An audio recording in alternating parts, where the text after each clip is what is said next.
Hello, listeners. Welcome to VoiceOver Work, an audiobook sampler. Where do you listen? Today's featured book is How to Do Things You Hate. Self-Discipline to Suffer Less, Embrace the Suck, and Achieve Anything by Peter Hollins. This is part of his Live a Disciplined Life book series, and today is a chapter-by-chapter preview of this book. In the first chapter, the author, Peter Hollins, has entitled, What's Wrong with Me? He unravels the complex web of behaviors and emotions that are tied to laziness, from confusion and fear to a fixed mindset and comfort orientation. He uncovers various causes behind procrastination. You'll discover practical solutions tailored to your unique reasons for putting things off, whether it's seeking more discipline or finding ways to manage your energy effectively.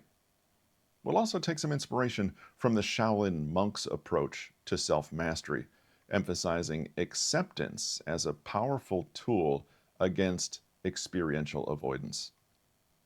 Chapter 2 is entitled The Discipline Mindset, and in this chapter, the author explores the attitude and mindset behind actions that truly matter in life. You'll learn about 3 key characteristics of people with motivation and effectiveness: their ability to handle discomfort, psychological flexibility, and emotional self-regulation. We'll also look at the concept of comfort creep and discuss ways to deliberately introduce discomfort to enhance our growth journey. Chapter 3 is entitled The Discipline Habit, and in this chapter, the author will guide you toward harnessing your mind's power by mastering your mood and your energy management. We learn how to break free from procrastination doom loop through self-compassion and reframing your thoughts around those pesky tasks on your to-do list. We'll explore attention modes and focus models, offer practical tips on enhancing self-discipline using meditation, visualization, and lifestyle choices. And that brings us to the final chapter, Chapter 4, Self-Discipline, Today and Forever. We'll look at long-term discipline strategies and help understand the inevitability of adversity. And moderate your expectations and plan around natural cycles like your ultradian rhythms to achieve optimal productivity. We'll look at the importance of a pregame routine as a powerful tool to maintain good habits despite fluctuating or non-existent motivational levels. So we'll also discover techniques like Warren Buffett's two-list approach, never zero commitment, and doing the big thing first. Those are 3 powerful strategies to front-load your effort and achieve your goals with discipline and focus. Thanks for being with us today. This is the chapter-by-chapter preview of the book, and following this brief introduction, we'll take the first few minutes from each chapter to give you an idea of the style and content that's included therein. Thanks for joining us today. Hope you enjoy this preview, and hope you'll check out Peter Hollins' book on Amazon, Audible, or iTunes.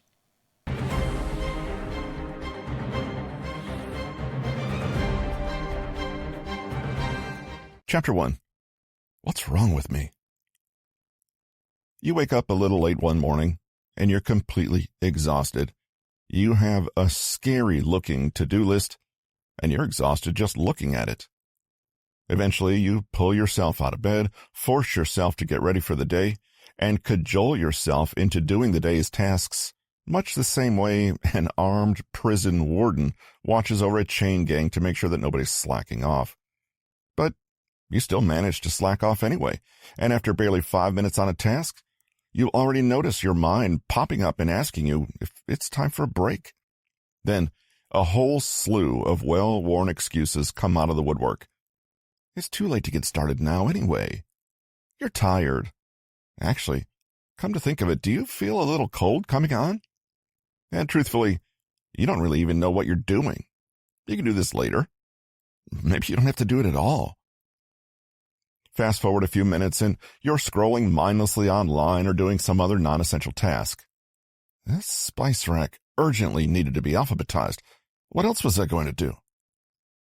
Even worse, maybe you're doing that special kind of relaxing that doesn't actually feel relaxing at all, i.e., you're avoiding the work you said you'd do, but getting very little joy from it because you now feel guilty, anxious, and resentful about the whole thing. Not much of a break when you know that the dreaded task is still waiting there for you in the wings, right? Through a massive exertion of willpower, you manage to turn away from whatever screen is distracting you and push yourself to focus on the task again.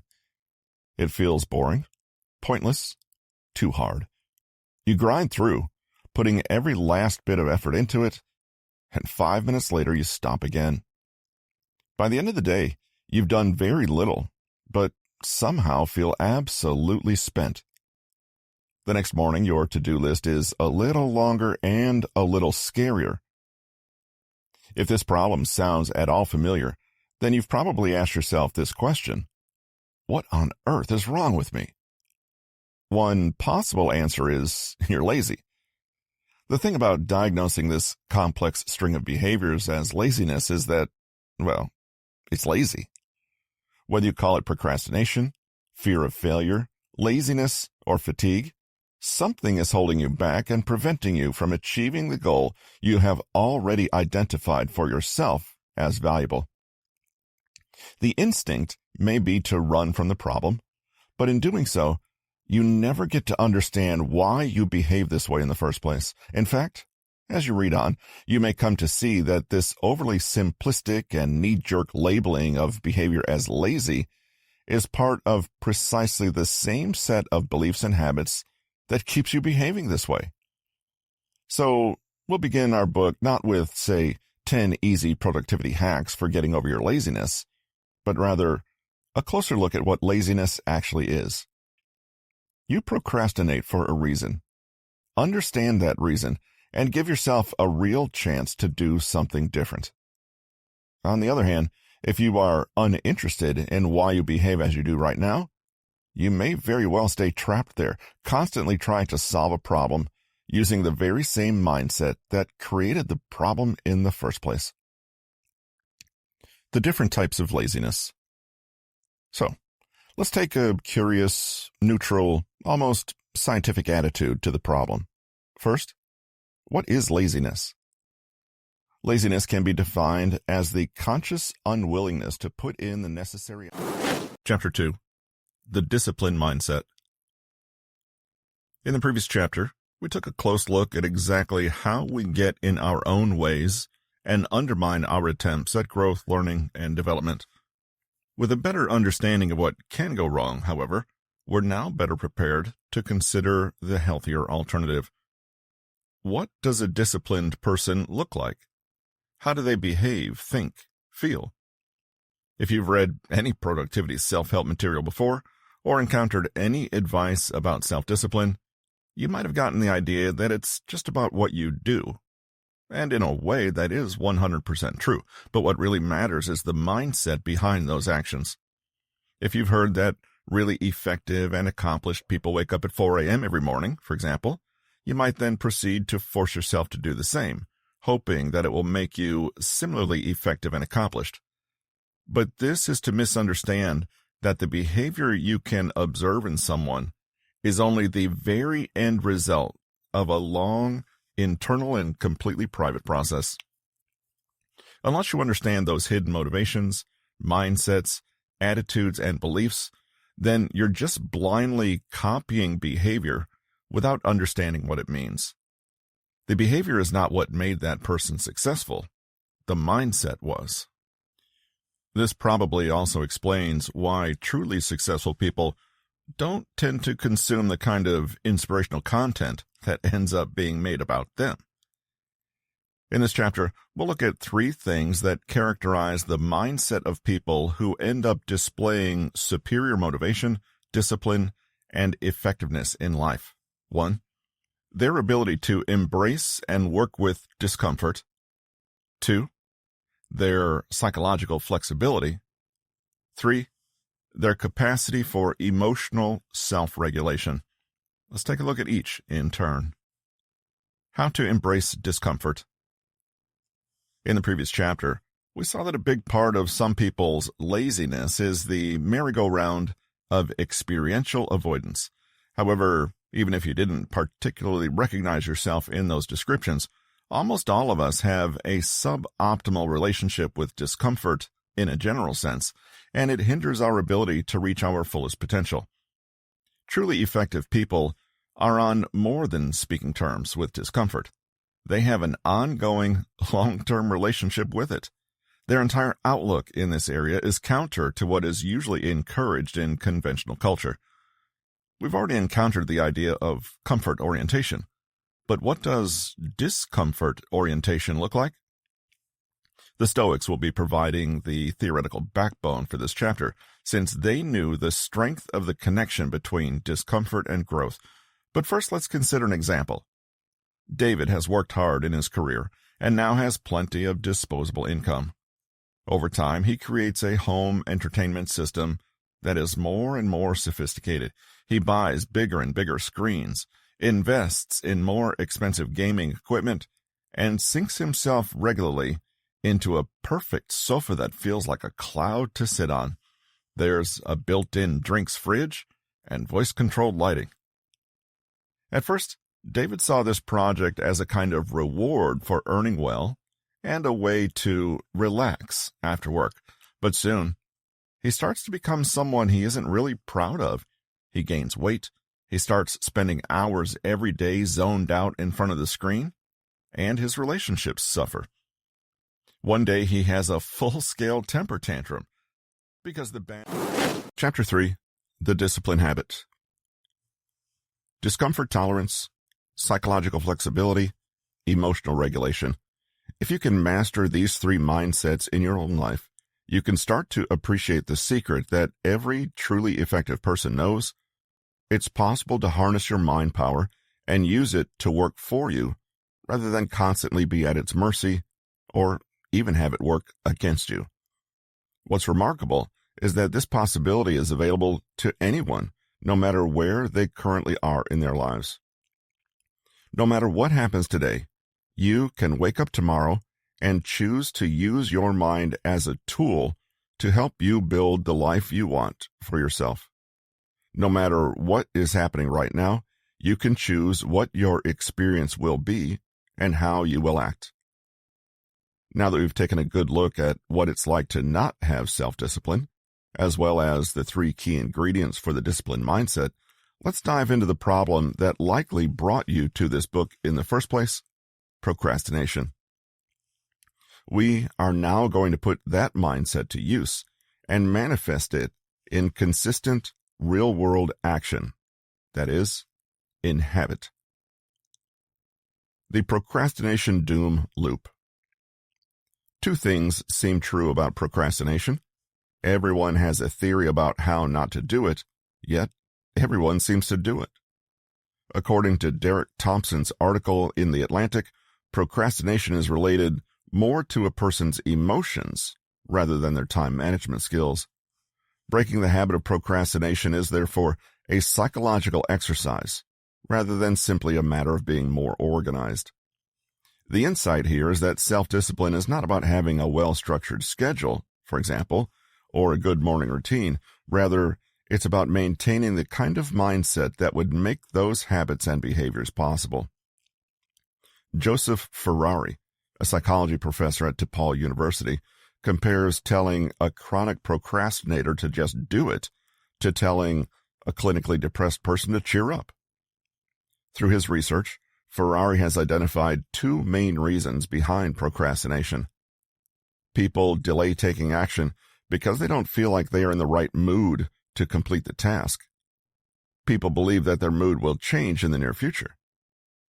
Here, you'll probably recognize a few of the elements we've already discussed, namely experiential avoidance, comfort orientation, a fixed mindset, and the failure to accept the present moment and everything that is true for you in that moment. Ferrari refers to the above two factors as the procrastination doom loop. You can probably guess how the loop goes.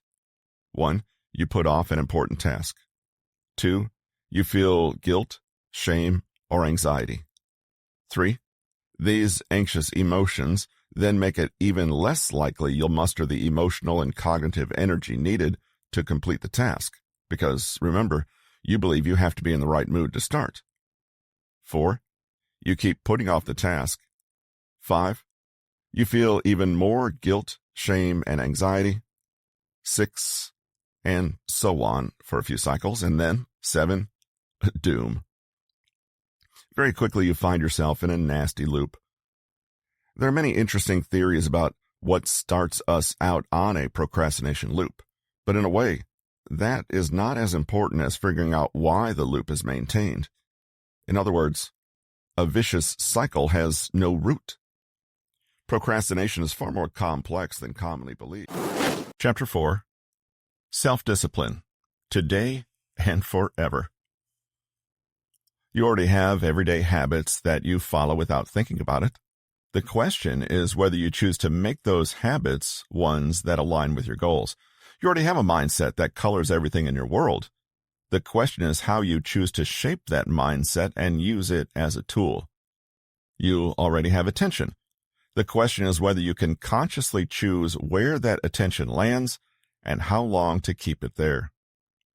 By the same principle, your body has certain limits, preferences, and patterns built in. The question is whether you can work with these patterns or work against them.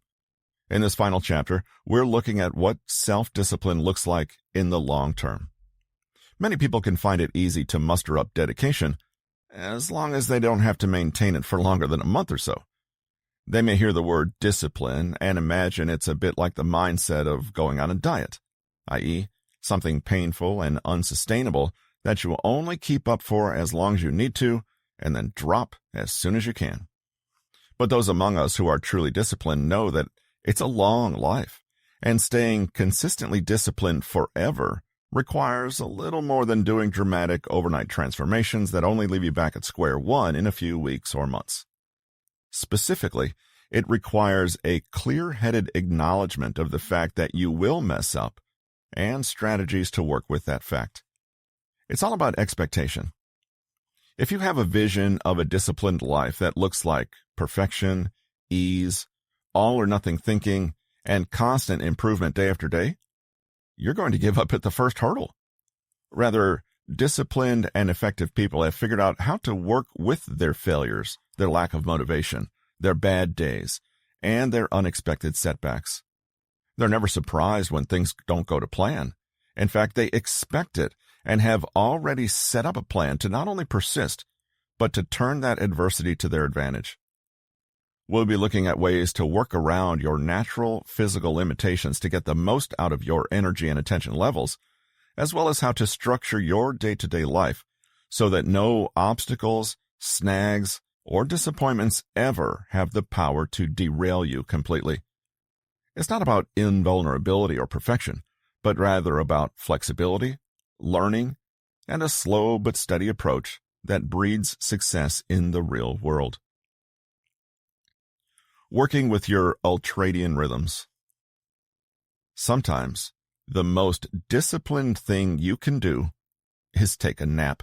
If that seems surprising to you, consider that just because action is valuable, it doesn't mean that it's always the best thing to do at every moment. Rest is valuable too, and in a way, it's the other side of the productivity coin. When we rest, we consolidate, refresh ourselves, and pause to digest what we've learned. By sometimes doing nothing, we are more effective when we are active. That's why it's worth abandoning the all or nothing, no pain, no gain style of thinking that tells you that the only way to achieve is to go, go, go, and that the only valid way to respond to fatigue is to blast through it with sheer force of will. Our bodies, in their wisdom, will tell us clearly when we need a break. If we listen, we can learn to interpret these signals, drowsiness, loss of focus, hunger, fidgetiness, for what they are, rather than assuming that we lack discipline and then ignoring them. We've already mentioned the ultra-high achievers in the world and the value of their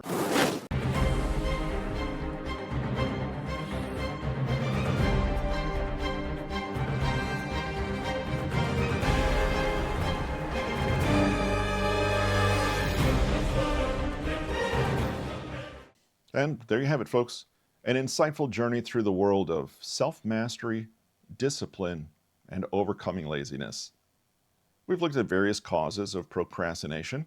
We've learned that our mindset and attitude play a crucial role in breaking free from those bad habits. What's the key takeaway? Well, one of them is to embrace discomfort and practice emotional self-regulation to propel yourself forward. It's all about understanding your triggers, accepting emotions without getting caught up in them, and choosing a response that aligns with your values. As we wrap up this episode, I'll leave you with the words of Thomas Edison. Our greatest weakness lies in giving up. The most certain way to succeed is always to try just one more time.